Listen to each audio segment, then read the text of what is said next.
Hi everyone. In this paper, I will try to summarize and briefly evaluate the paper Is Rust used safely by software developers? Abstract.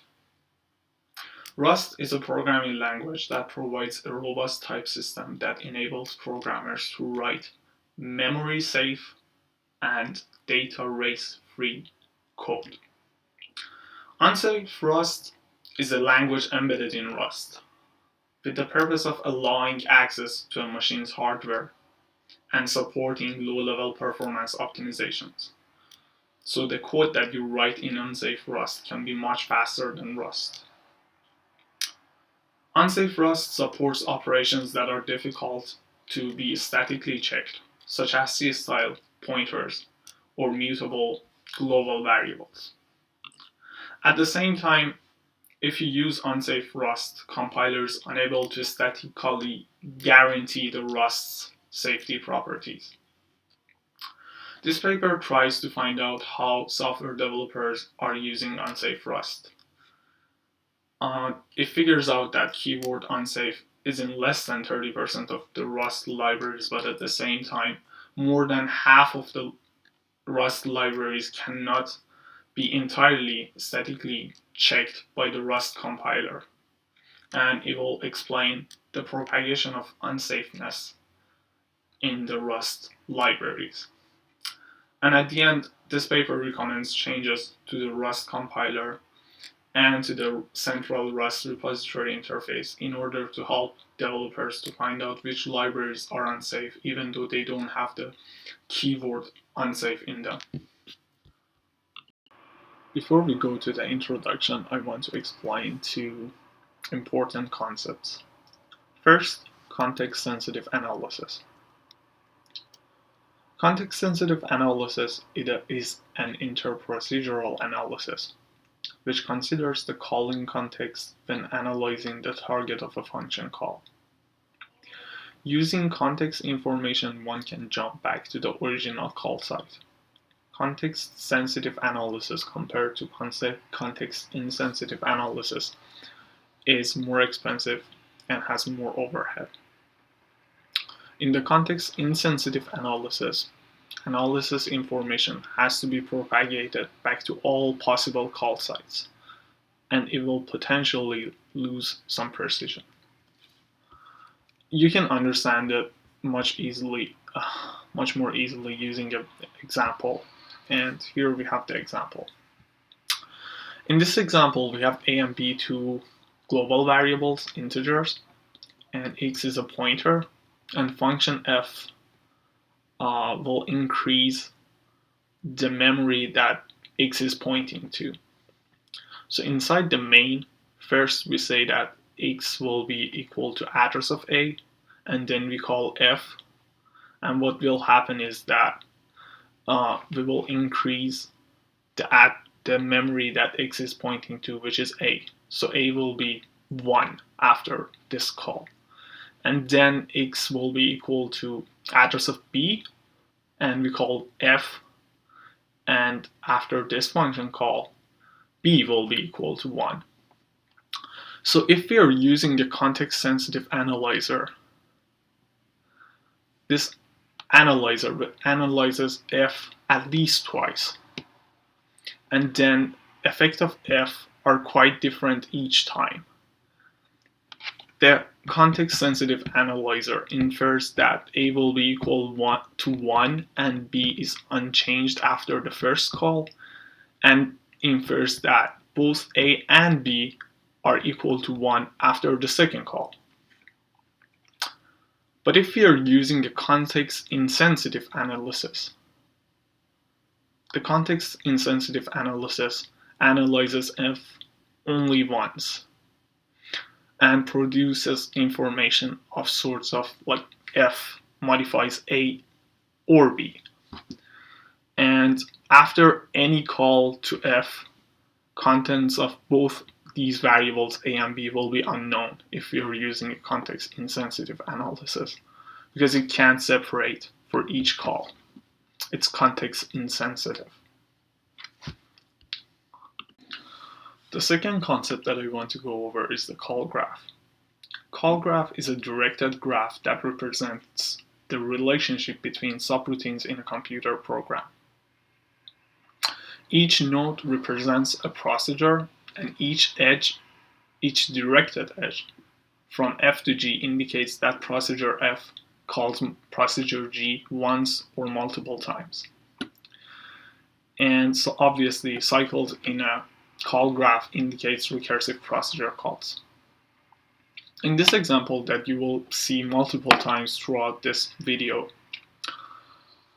function foo calls function bar at the very last line, and function bar calls function buzz at the very last line, and function buzz doesn't call any other function. So if we want to create the call graph for this, it will be on the right side. You can see foo has a directed edge to bar and bar has a directed edge to buzz. Introduction. Most of the things explained in introduction section of the paper will be explained in other sections as well, so we will have a brief introduction. Rust has runtime polymorphism and higher order functions, which makes it very hard to create a call graph for Rust. Rust is known to be a safe systems programming language, and to ensure those safety features, Rust won't allow us to use arbitrary pointers or arbitrary typecasting. But it's impossible to write most low-level codes such as configuring hardware or reading a network socket without those features, because we're trying to manipulate memory in a way that the compiler cannot guarantee to be safe. So, using unsafe keyword, Rust deactivates some but not all of the using unsafe keyword deactivates some but not all of the Rust compilers check for certain regions of code. So Rust approach to safety is also called pragmatic safety. It means that Rust allows developers to use their own discretion when writing Rust codes. In an easier way, it means that if you as a developer want to write a region of code that can't be statically guaranteed to be safe, Rust will allow you to do that, but you have to annotate that region of code using an unsafe keyword. And you will tell the compiler that this region of code, I'm the responsible person for making sure that this region is memory safe and data erase free. And it's not the responsibility of compiler, because it can't be guaranteed in comparison. Later on, we will see how frequently the unsafe keyword is used and underlying code behaviors that causes the use of unsafe Rust. Background working example. So this is the example that we will go over in this video and in this paper.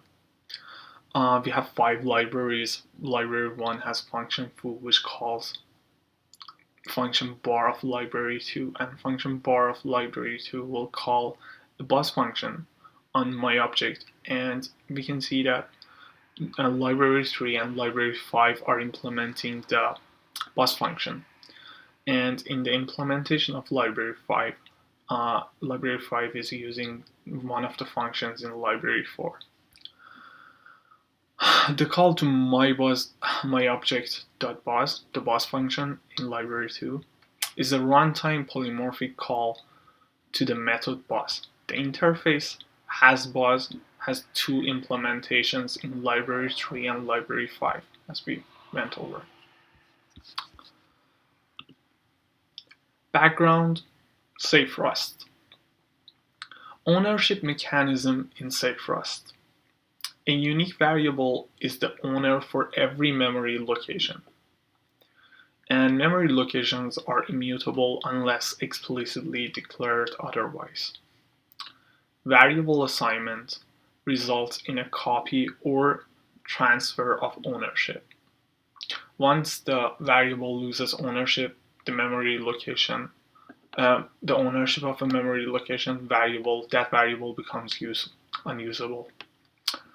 And we have borrow mechanism for sharing in the Safe Rust, which means that creating memory aliases which permits any number of read-only references, but exactly one mutable one. For example, in library 1 in function foo, when we say that x equal to my object new, x owns that object, and on the next line when we say y equal to x, we're borrowing, the borrowing occurs in this line. Ownership and borrow mechanisms prevent a large class of memory safety errors and data races. Memory safe Rust definition. When we say something is memory safe in Rust, we mean that it's free of any memory errors, which includes dereferencing a null or dangling pointer, reading or writing unaligned pointers, reading uninitialized memory, but not memory leaks. Memory leaks are explicitly considered defined behavior in Rust and are not considered a memory error. So when we say that this code in Rust is memory safe, it means that either the compiler is checking this memory safety features, or if it's in an unsigned and unsafe annotation, the developer himself or herself is ensuring that these things are correct. These things will hold for that part of the code. Background. Sources of unsafe Rust.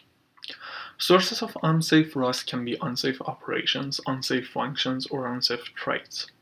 Unsafe operations are calling a function marked unsafe, non-Rust external function or a compiler intrinsic, dereferencing a style pointer, accessing a mutable global variable, using inline assembly instructions, or accessing a field of a union type. These are unsafe operations. Unsafe functions can be a Rust function definition may be labeled with the unsafe keyword. Why?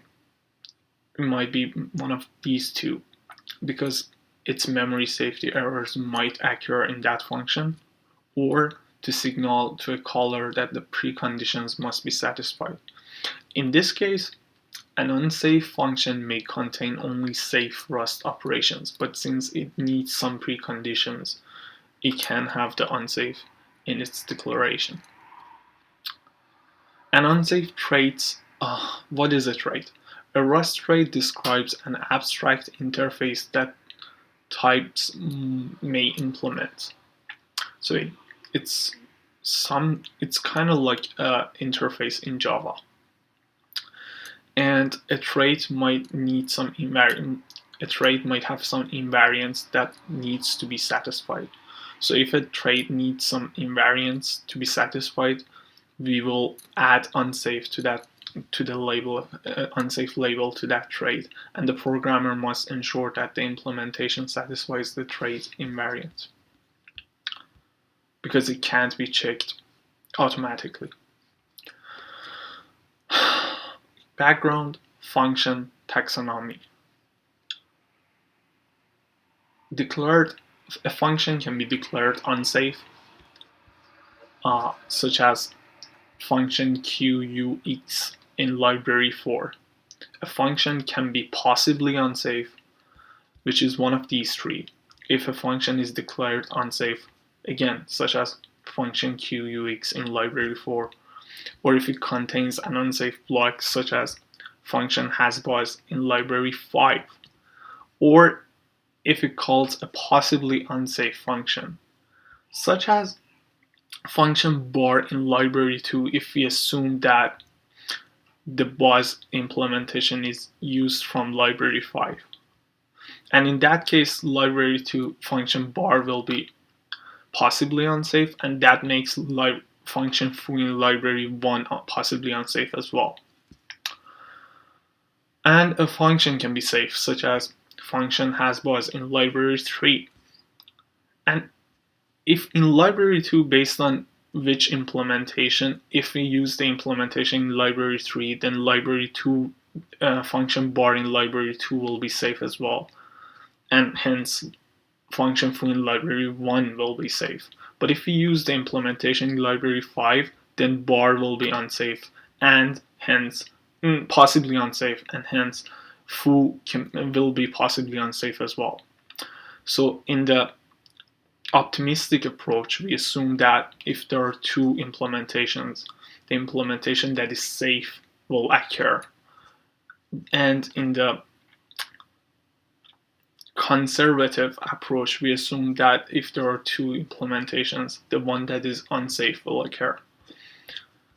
So in the optimistic approach, we assume that library 1 and 2 are safe, and in the conservative approach, we assume that library 1 and 2 are possibly unsafe. All Rust functions are either safe or possibly unsafe. All declared unsafe functions are possibly unsafe. Correct. Background: Rust software ecosystem. Units of compilation in Rust are called crates. They compile individually, and the build output may be a software library or a binary application based on if the crate has main function or not. Publicly available Rust crates are typically published in crates.io. Research methodology, research questions. These are the questions that we hope to be able to answer in the results section of this paper. How much do developers use unsafe Rust? How much of the Rust code is unsafe Rust? What unsafe Rust operations are used in practice? What abstract binary interfaces, programming languages are used in the declared unsafe functions? Does the use of unsafe Rust changes over time, and why do Rust developers use unsafe? Research methodology, data selection. They had three approaches, but they only used the Rust crates that were designed for Ubuntu operating system and not the ones that were designed for Windows or anything else. So the first approach was to get as many Rust crates as possible. So they went to rust.io, crates.io, and they got as many as possible. On the second approach, they only got the popular crates, and they did the research on the popular ones because like the ones that were downloaded the most. And on the third approach, they used the crates from Application Server, which is an application that was developed by the members of the core Rust development team. Approach: extended call graph. So this is the hardest part of the paper, both to understand and explain. I will go over the algorithm very quickly. Simple construction of call graph needs to be expanded if the language has polymorphism and higher order functions, as Rust does. Because sometimes we have multiple options to choose, and we don't know which call graph will be the one. So in a simple call graph, each node was a function, but in here, each node of the call graph is extended to contain not only the function, but a list of generic type parameters and type substitutions for those when available. How to generate an expanded call graph? The paper uses the Rust compiler to compile the crate to an intermediate representation of the Rust known as MIR, middle intermediate representation. Then uses the control flow graphs of the functions obtained directly from MIR representation. Then runs a context-sensitive analysis which uses type inference to find the precise function that can be called. Analysis starts at the leaf terminal nodes of the control flow graph. For each terminal leaf node of the type function call, given the type substitution in the calling context, if no self type or has a self this type, that is statically known, then only one edge is introduced in the call graph in the actual implementation.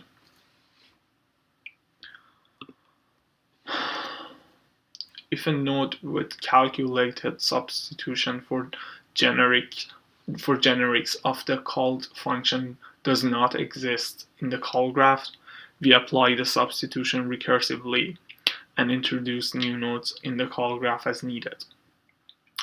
If the self type is still unknown, then an edge to a node parameterized by the self type is introduced.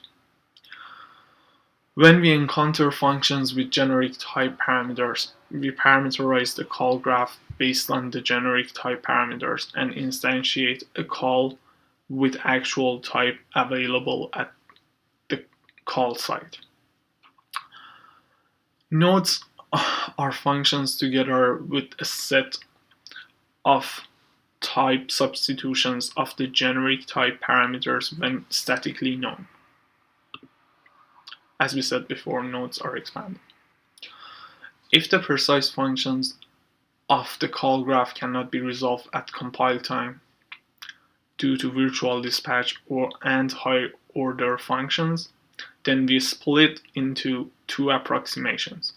We split the call graph into two approximations and create two versions of the call graph. Conservative approximation is assuming that the unknown function is unsafe. An optimistic approximation is to assume that the potential function is safe. Call graph construction for a function terminates when any unsafe usage is found. This is because of efficiency. Original function must now be marked possibly unsafe. Approach analysis on the call graph. So after we created the expanded call graph, we run this worklist algorithm to find out which functions are possibly unsafe and which functions are safe. And this is a very straightforward algorithm. The data for this algorithm is expanded call graph, and the result of algorithm will be the list of possibly unsafe functions.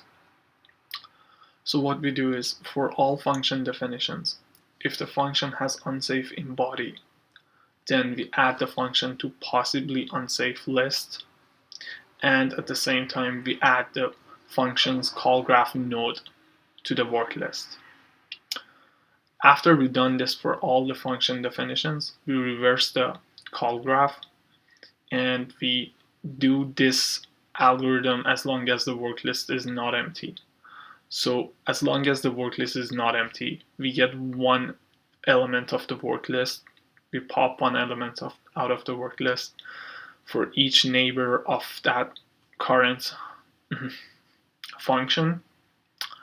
If the neighbor is not possibly unsafe, if the neighbor is not in the possibly unsafe list, we add the neighbor function to the possibly unsafe list and we add the node of that neighbor to the work list. And we will repeat this until the work list is empty. And everything in the possibly unsafe list will be all the functions that are possibly unsafe, and any other function will be safe. Approach example. In library 1, function foo makes a call to function bar from library 2, and in library 2, function bar makes a call to polymorphic function buzz, which is implemented in both library 3 and both library 5. So it will be an ambiguous call since we have two implementations for that function. Now if we try to create the call graphs for this working example, we'll see that based on the algorithm we will have two approximate call graphs. We have to split the call graph because we don't know if the buzz, if the call to polymorphic function buzz will be safe or unsafe based on library 3 or 5. So after we use that algorithm to create these two call graphs, we want to use the next algorithm on the call graph to get the functions that are possibly unsafe. So if we do the algorithm on optimistic approach, since none of the functions is actually has unsafe in their body, the working list will be empty, and we won't have any functions that are possibly unsafe. But if we do it for conservative approach, so we will go over the functions first and we add the function with the unsafe in their body to both the working list and the list of possible uh, unsafe functions. So the only one is Buzz. Buzz has unsafe in their body, so we will add Buzz to working list and to the list of unsafe, possibly unsafe functions. Then after that, we will reverse the call graph, and now we will until the working list is not empty, we will do this. We will pop something out of working list, which is Buzz, because Buzz is the only member of working list at this point. And now for every neighbor of Buzz, which is not in the possibly unsafe working list, we will add them to the possibly unsafe working list and to the work list. Bar is not in the possibly unsafe working list, so we will add bar to both work list and possibly unsafe working list. Possibly unsafe list. And then on the next iteration, we will pop bar from working list and we will add its neighbors that are not in possibly unsafe list to the working list and possibly unsafe list. So we will add foo to work list and to the list of possibly unsafe functions.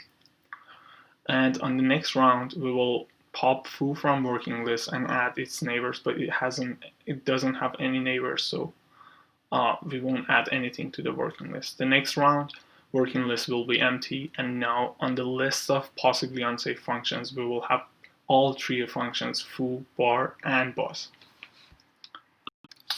Results. Earlier we asked 6 research questions that we hope to find answers for all of them in the results section. The first question was, how much do developers use unsafe Rust? As you can see, based on the as many crates as possible approach, 29.4% of the crates directly include some sort of unsafe Rust in them. And this percentage is much higher for most downloaded crates, which is 52.5. And as you can see, blocks and declared unsafe functions have a much higher influence in the unsafeness than traits and traits implementation, with 47.7 compared to 4 and 14% for the most downloaded approach. In figure 3, we can see the cumulative distribution of unsafe blocks, which shows unsafe blocks compared to percent of crates. The black dots are related to the as many crates as possible approach, and the gray dots are related to most downloaded crates. In this graph, we see the same graph, but this time for unsafe functions instead of blocks. But as you can see, it follows the same trend. The next question was, how much of the Rust code is safe Rust? And as you can see, based on conservative approach and based on the most downloaded crates, only 38.9% of the most downloaded crates are pure safe, only safe functions. But based on optimistic approach, this percentage will become 43.9, which is still very low. The next question was, what unsafe Rust operations are used? Number 1 unsafe Rust operation was unsafe function calls, and then dereference style pointers, and the third one was global variables. Both for unsafe blocks and for unsafe functions, this ranking will hold.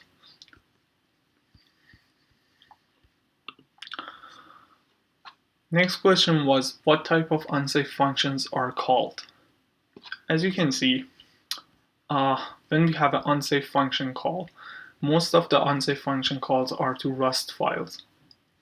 If the most of the unsafe function calls was to C files, a straightforward solution would have been to re-implement those C files in the Rust so we can get rid of those unsafe function calls. But as you can see that most of the unsafe function calls are to Rust files. So that solution won't work. The last two questions were these two questions. Does the use of unsafe Rust changes over time? In order to answer these questions, they used most downloaded crates approach, and they did the algorithm on September 2018 and June 2019 and compared the results. And they found out that there is no significant trend, only a small increase in the usage of unsafe in June 2019. And the last question, why do Rust developers use unsafe? In order to answer this question, they created a survey, they posted it on Reddit, on Rust subreddit, and they collected data from the 20 respondents. Towards a safer Rust, here are some suggestions in order to increase the safety of the Rust programming language. The first suggestion is to do automatic correctness proof in the style of verifiable C for every use of unsafe, which means that we formally prove the correctness of a handful of Rust functions, which is very unlikely to scale to all Rust codes, because for every region of unsafe Rust, we need to formally prove that the safety holds. Feasible for the standard library or other commonly used libraries, but not in general.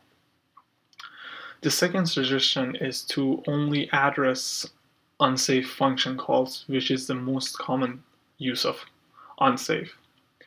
How? By annotating function calls with suitable pre and post conditions they expect to hold, and then various static and dynamic checks can check the code to ensure that the conditions are satisfied. It will add some additional burden for programmers since they have to come up with appropriate pre and post conditions for every function, and it will possibly add to the runtime. It will have some overhead since we have to check the satisfaction of pre and post condition for every function. But it will be more feasible short-term approach compared to the first approach.